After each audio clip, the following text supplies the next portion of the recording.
Good day, everyone. Again, this is Janid Sidigo Nervasa, and welcome to my video presentation for my topic Lesson 8 Teaching Handwriting and Remedial Instruction.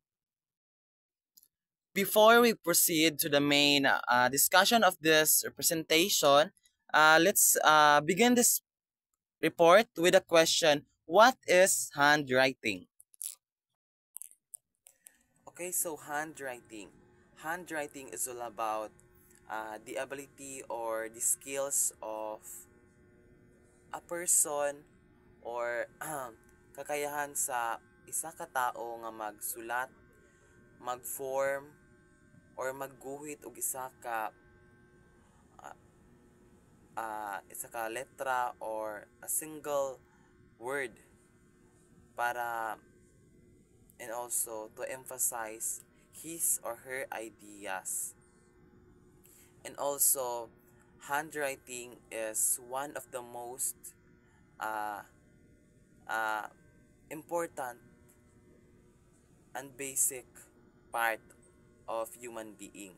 It is because through handwriting we can communicate also.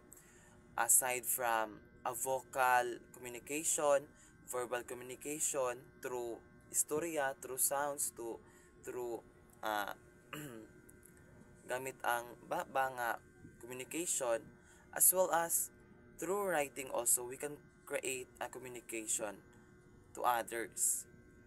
Through writing, if we can, if we had ideas or thoughts or uh, something to say, we can write it on a single paper or unsa ba nga pwede nimo sulatan and pwede nimo i-share na nga copy sa mga tao kung para ma-inform sila sa imong idea.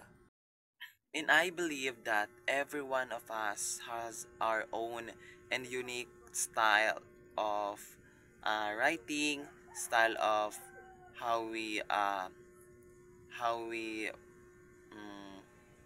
write, how we form a letters in a single paper, and also uh, that that kind of styles of writing or that types of skills of writing is called penmanship. And when we say cursive writing is a form of writing in which is letters are connected. In a simple words, when we write in a cursive writing, dapat in a single word or in a one word, dapat the all letters are connected. Just like sa ginasulat na to sa subject ni Ma'am Tandy sa duha ka subject niya, gina-required niya ang cursive writing, which is pag mapansin nato, pag mosulat ang cursive in a cursive writing nato, dapat in a one word connected jud dapat ang mga letra sa kana nga word. And also, cursive writing is an opposite of black letters. And when we say black letters, it is kanang usually nang ginasulat nato nga uh, in a single word, ginaisa-isa jud natong sulat ang mga letra and unlike sa cursive writing dapat connected siya while sa black letters munang ginaisa-isa nato ang mga letra to create a word. Okay, so there are three subcategories of handwriting styles. These are loop, italic, and connected. And loop cursive writing, it is when one letters are written with loops to make joining letters easier. Okay, it is for example nato there is ang letter O, and when we say when we write a letter O in a cursive writing, di ba kung mapansin nato is ginabutang nato murag curved shape sa tunga sa O.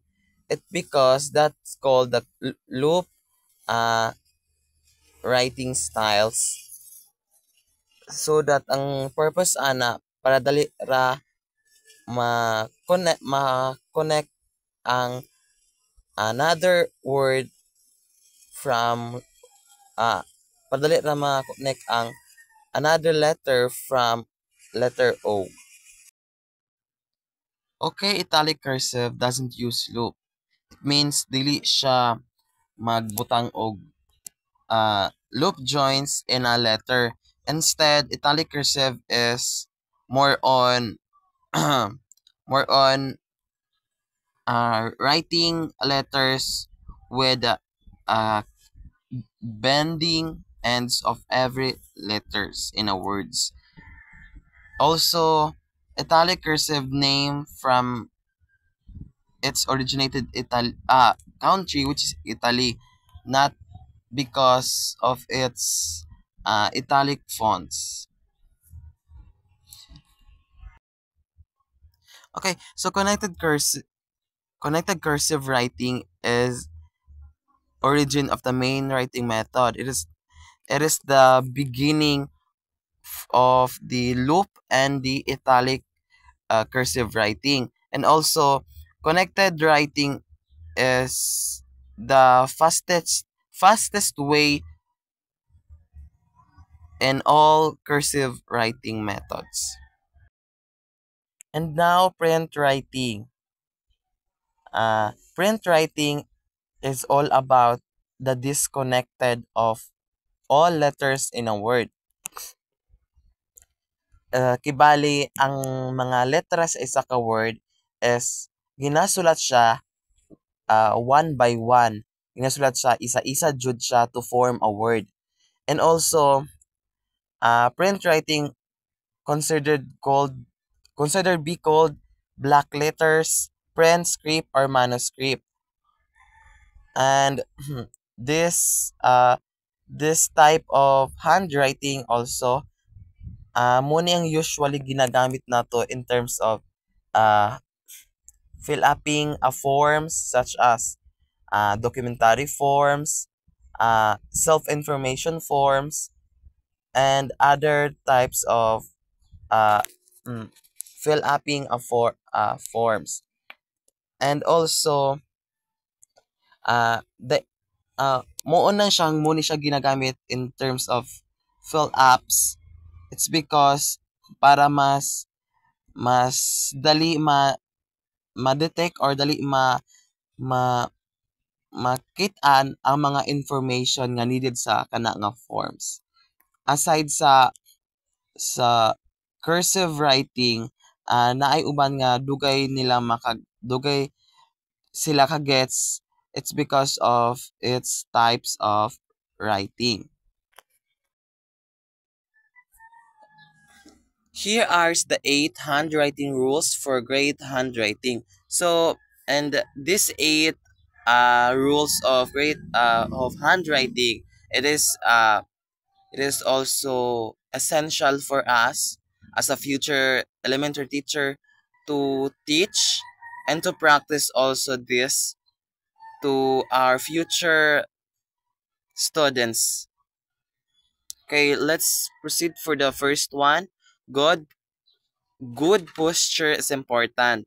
Of course, you can write properly. You can write perfectly when your body's posture is uh in a good form.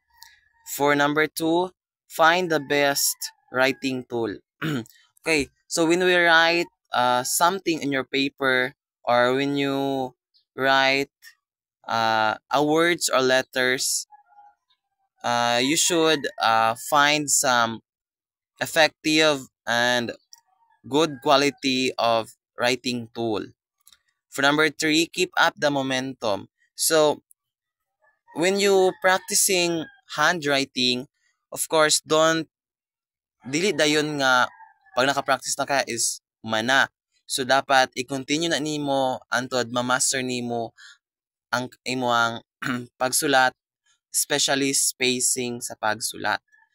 And number 4, uh, slow down and di and writing also di dapat ka bigla-bigla ni nga magadtong ka sa pinakalisod nga na dapat first one pa lang, mag-start sa ka sa pinaka-basic, and kung medyo kuan na ka, moadto na ka sa expert part sa nga sa writing aspect of writing.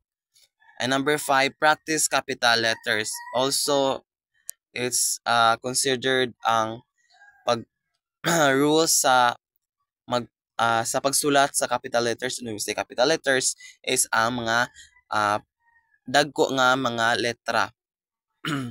Number 6, master pencil grip. So dapat kung magsulat ka, dapat kabalo pud ka kung unsaon nimo pagunit sa og tama ang ang lapis or even ang ballpen. Number 7, learn line adherence. Of course, kung magsulat ka, dapat kabalo ka kung asa imo ang line, kung kabalo ka asa ka dapat nga line magsulat. And for the last one, number 8, perfecting spacing. Of course, if you are writing also, dapat apilo nimo ang sa imuang